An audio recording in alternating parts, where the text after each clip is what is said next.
Hi everyone, hope everyone are doing good. Today we'll be continuing with the pediatric cataract management part.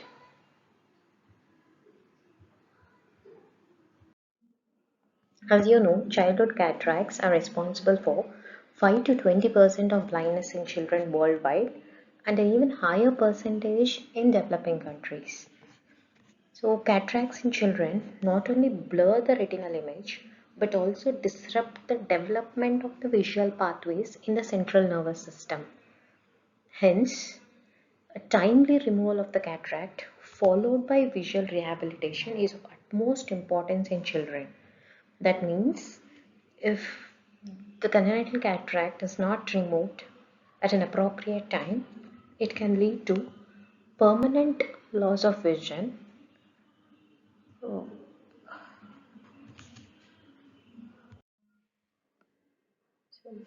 Coming to the first step in management of congenital cataract, a careful history taking is very important. So, as you know, the etiology of congenital cataract, it could be idiopathic, it could be because of new maternal infections during the pregnancy or drug ingestion or associated with some endocrinal abnormalities. Hence, a careful history taking which includes a family history, any illness, maternal illness during the pregnancy, the development history of the child, or any other associated congenital anomalies associated is very important. So after history taking, coming to ocular examination.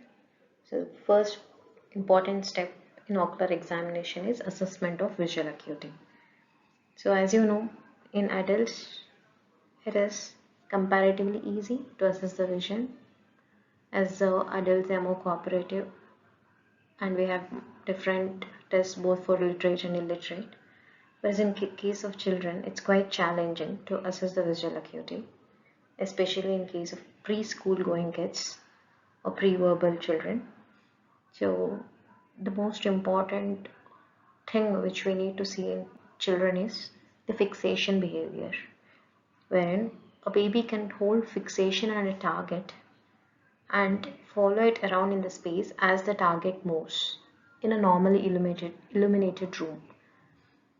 So we call it as central steady and maintain fixation only if the child fixates centrally and has a steady fixation over the target rather than wandering or searching for the target and continues to stay fixed on the target even when the occlusion is removed from the fellow eye. So the abbreviation is CSM, which means the fixation is central, steady, and it is maintained. So if we see this type of fixation behavior, then we can tell that visual acuity is normal. So other methods for testing the visual acuity in pre-verbal children are a preferential looking test wherein there are special charts like Teller's acuity cards. So other test is OK and nystagmus test wherein a OK and drum is used and it uses the principle of pursuit movement. So it's nothing but we know that optokinetic response is generated with the use of moving field stimulus which induces pursuit movement. So a child with some vision will demonstrate a nystagmus as the stripes move across the field of view. So it's a rapid screening method for gross integrity of visual system. The next another test is a visual evoked potential, wherein electrodes are placed in the occipital region and vision stimulus is given like alternating checkerboards or flash square waves which are shown to the child, and the response shown by the child is compared with the age matched controls.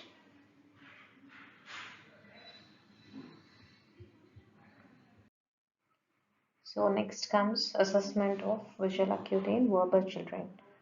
So 2-year-old child can easily match simple forms and responds well to learning through demonstration, like a matching task, or the child has to find out the matching block or point to the shape that matches the target kept at a distance of 3 meters. So these are the simple tests which are used in case of verbal children or preschool going children. So the tests include Lia symbol charts, HOTV charts. So these are HOTV charts, then landlord C charts and E charts. Uh, so these are the different charts which are used in pre-verbal children. And as you know, more than 5 years, the child is going to school. It's quite easy to assess the visual acuity. So we use the Snellen's visual acuity charts. After visual acuity assessment, the next step will be anterior segment evaluation. So anterior segment evaluation, it is done in older children. So with the help of slit lamp. So in anterior segment evaluation, basically we need to know about the density of the cataract, the size of the cataract, the morphology of the cataract, like whether it is a polar cataract or sutural cataract or blue dot cataract or lamellar cataract or total membranous cataract, and the location of the cataract, and any other associated anomalies like aniridia or microcornea or coloboma, which is nothing but a defect. Coloboma is nothing but defect. It can be coloboma, lid coloboma, or iris coloboma, choroidal coloboma, or a persistent pupillary membrane. Then after anti-segment evaluation, the next comes a fundus evaluation. So we need to do a dilated fundus evaluation, which is again very important for the prognosis. So if fundus is not visualized, like in case of a total membranous cataract or dense lamellar cataract, then we are not able to see the fundus. So we need to do ultrasound evaluation of the posterior segment. So that is nothing but using P-scan. So the next step in evaluation of congenital cataract is biometry, which is nothing but IOL power calculation. Like if you are planning for cataract surgery and primary IOL implantation, then we need to go ahead with a biometry. So biometry is quite challenging in case of pediatric cataract, especially in children less than 5 years or less than 2 years, because as you know, the child eyeball is smaller in size, and as the age increases, it increases in size. The axial length of the eyeball increases, and hence there is a myopic shift. It means that the IOL, which gives normal vision to an infant, will lead to significant myopia in adulthood. Hence, the IOL power which we are calculating has to be undercorrected.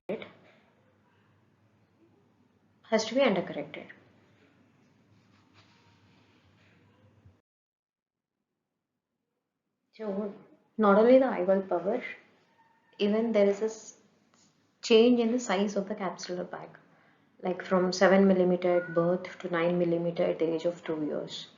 So an ideal IOL power should aim at prevention of amblyopia in childhood and least possible residual refractive error in adult. So which is quite challenging. So as you know, for IOL power calculation, we need corneal curvature as well as axial length. So corneal curvature is measured with the help of keratometry. In children, like an infant, we need to use a handheld keratometer because the child won't be able to sit. And A scan, mainly immersion technique A scan is preferred. Like I told you, the IOL power has to be undercorrected. So this is based on the age. If the child is less than 2 years, you need to do as much as 20% of undercorrection.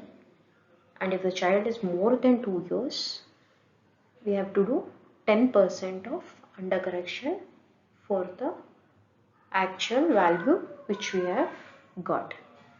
And the formulas used for IOL power calculation are, there are different formulas, like you know what is SRK formula. Similarly, there are SRKT formula, holiday 2 formula, Hoffer Q. Based on axial length, we'll use different power. Like if it is a very small eyeball, like the axial length is less than 22 millimeter, we use Hoffer Q formula. From 24 to 26 millimeter, we use holiday 2 formula. Like for longer eyeballs, like myopic eyeball, like more than 26 mm, we use SRKT formulas.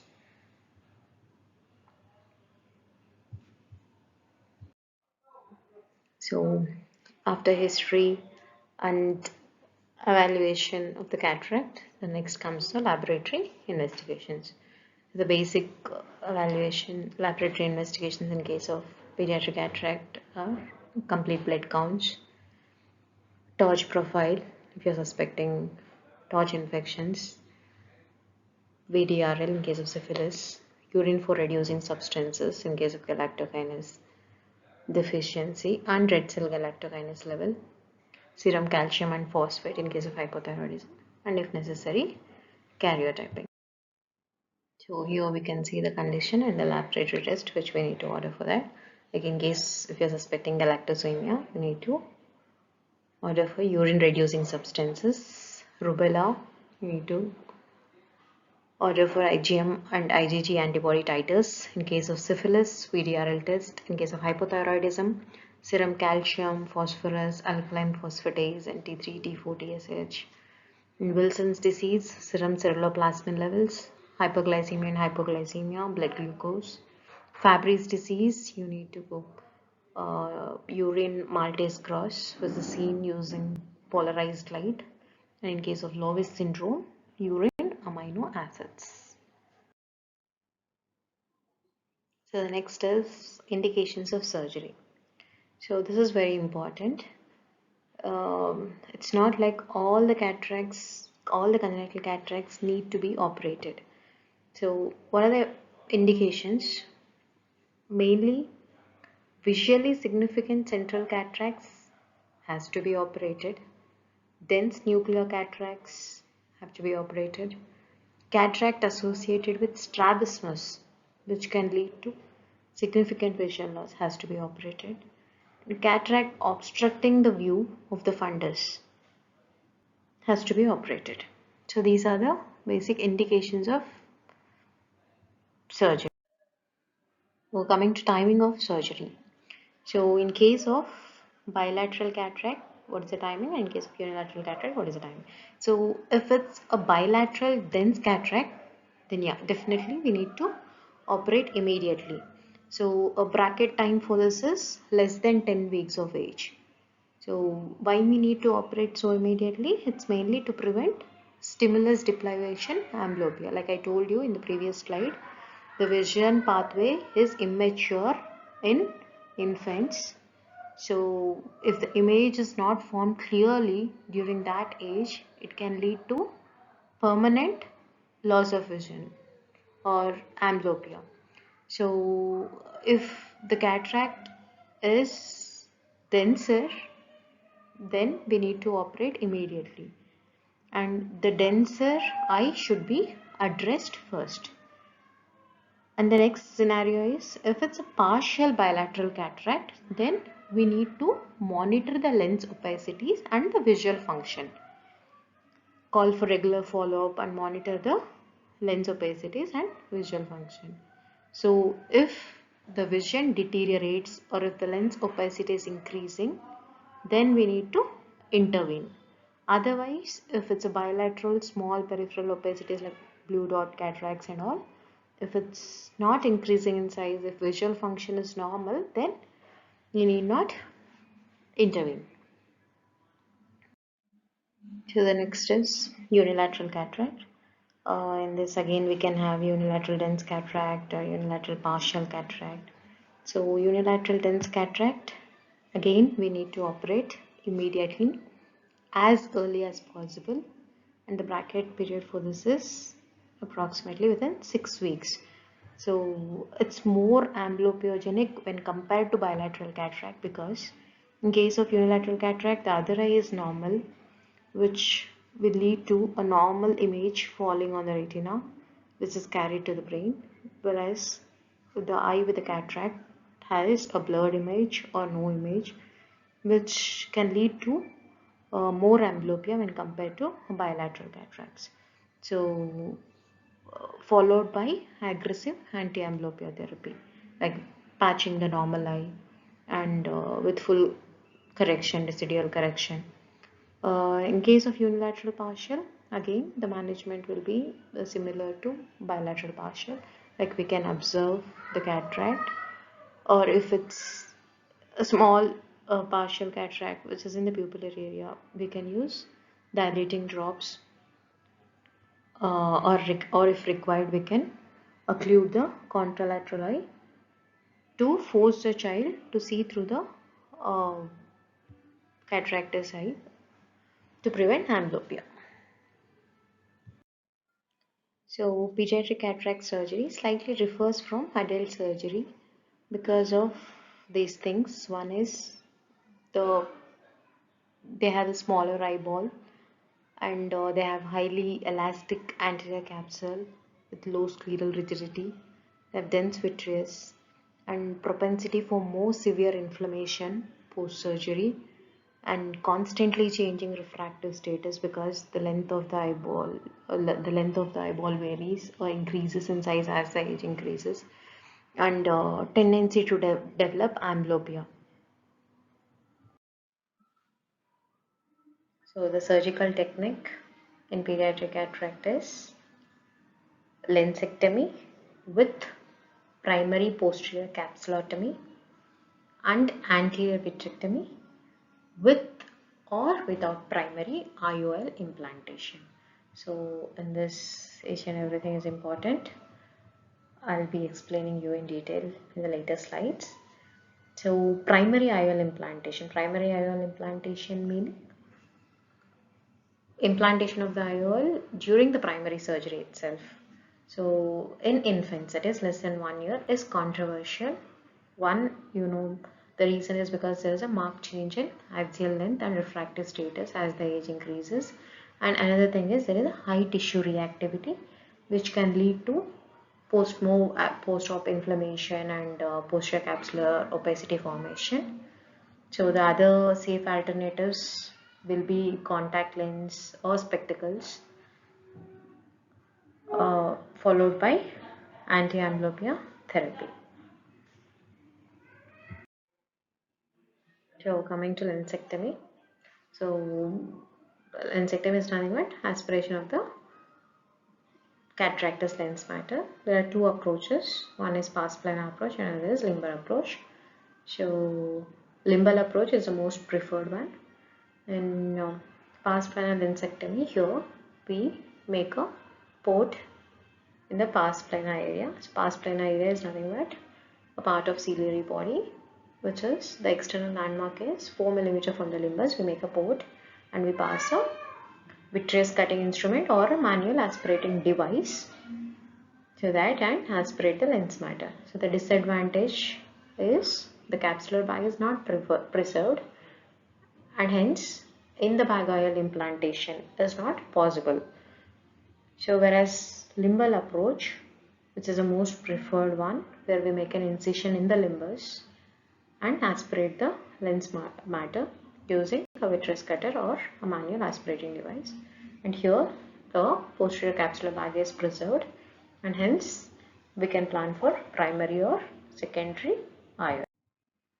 So this is a limbal approach. So if IOL is being implanted, then we need to make a partial thickness scleral incision, just like a small incision cataract surgery, which is 2 to 2.5 mm from the limbus, or we can do a clear corneal incision like a phacoemulsification. So in infants or in children, scleral tunnel is more preferred because it maintains the AC and prevents iris prolapse.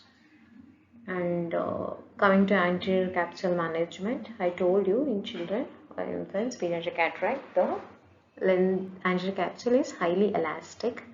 So there are chances of extension during continuous curvature capsulolysis. So we can do a manual continuous curvature capsulolysis using Utrata forceps.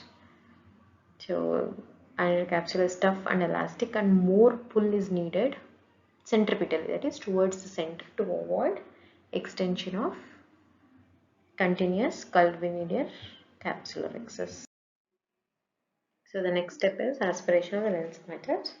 Like aspiration of lens matter is done using vitreous cutter or Simca cannula. Unlike the adult cataract where you uh, prolapse the nucleus, then deliver the nucleus, here the cataract is very liquidy, so it's aspirated using a vitreous cutter or Simca cannula. So if you're planning for a primary IOL implantation in the back for long-term stability and safety in children less than 2 years, then you need to downsize the IOL, the dimensions of the IOL to 10 millimeter because of the short eyeball length.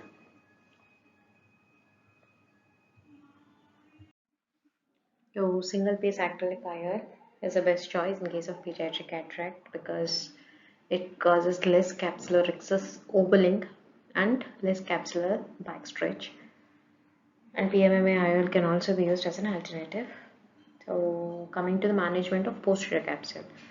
In children less than 5 years, the important thing we need to do is primary posterior capsulotomy. Like I told you in the technique, the surgical technique for pediatric cataract, the technique is lensectomy with primary posterior capsulotomy with anterior vitrectomy with or without IOL back, IOL implantation.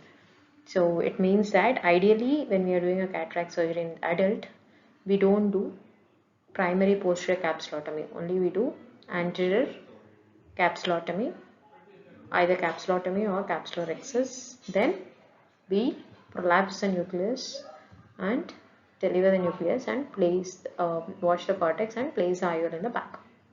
Whereas in case of pediatric cataract, so we need to do primary posterior capsulotomy to prevent posterior capsular opacification, which is more common in case of children.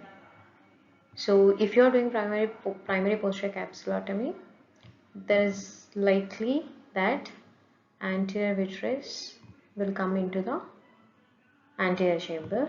So along with primary posterior capsulotomy, we need to do anterior vitrectomy, as well as if anterior vitrectomy is not done, even this anterior vitreous can get opacified because the vitreous is dense in case of pediatric cataract, so in case of children. So along with primary posterior capsulotomy, you need to do even anterior vitrectomy, so which can be done manually or using a vitrector or a vitreous cutter, so to prevent posterior capsular opacification.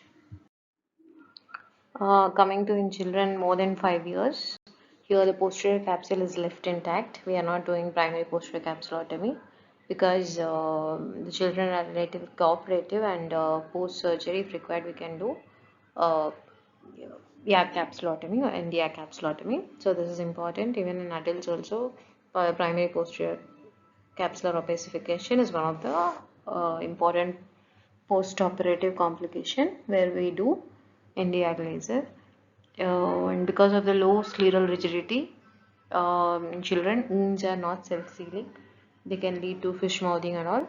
So hence better to put a suture to the wound. So coming to visual rehabilitation.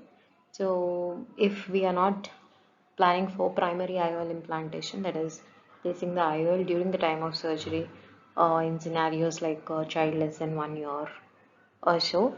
So the options we have are spectacles and contact lenses. So both have their own advantages and disadvantages. The spectacles are preferably used in older children with bilateral aphakia. Uh, Disadvantages are because of weight and unpleasant experiences because of distortion of the images, they have more chromatic and prismatic aberrations, and the visual field is constricted. So whereas contact lenses, they provide superior optical quality when compared to the glasses, but disadvantages, they can get dislodged in children because of rubbing, and which can lead to visual deprivation with the risk of amblyopia. And tolerance is quite reasonable in case of contact lenses until the age of 2 years. So, and the most important method of visual rehabilitation is primary IOL implantation during the time of surgery. But as you already know, in infant that is less than 1 year, the IOL implantation is being debated and it's controversial. But still many prefer to place the IOL at the time of surgery, that is primary IOL implantation. So it is more effective and safe. And the other option we have is piggy bank IOL, wherein it is temporary. So one IOL is placed in the bag and other is placed in the ciliary sulcus, so which can be explanted post surgery after 1 to 2 years of surgery. Coming to the post-op complications, um, so the UV inflammation or post-op uveitis is more in case of pediatric cataract when compared to adult cataract, and even posterior capsular opacification is also more. The other complication is glaucoma. And coming to posterior capsular opacification, so it is late onset. It usually begins 18 months after surgery. It's nearly universal. It means that, like, if you're operating 100 cases of pediatric cataract, there are likely chances that 100% also can develop posterior capsular opacification if the posterior capsule is retained. That's the reason why we are doing primary posterior capsulotomy. More significantly in younger children because of more amblyogenic effect. Opacification of anterior hyaloid face can also occur despite posterior capsular excess. That's the reason we are doing even anterior vitrectomy. So the treatment is Nd:YAG laser capsulotomy. Also, this is a Sommerling ring, wherein the proliferation of the lens epithelial cells occurs within the remnants of the anterior and posterior capsule.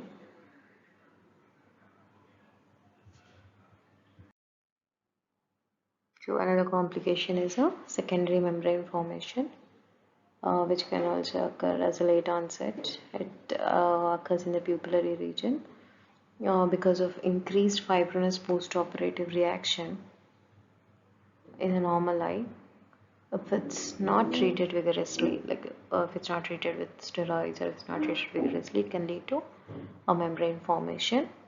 And the treatment is same like posterior capsular opacification, where you need to do Nd:YAG laser. If the membrane is very thick, you need to go for a surgical membrane. Another postoperative complication is pupillary capture, which is commonly seen in children less than 2 years, and it's left untreated if they are asymptomatic. And a few less common complications are retinal detachment and CMA. CMA is nothing but cystoid macular edema, which is more common in case of adults. Thank you.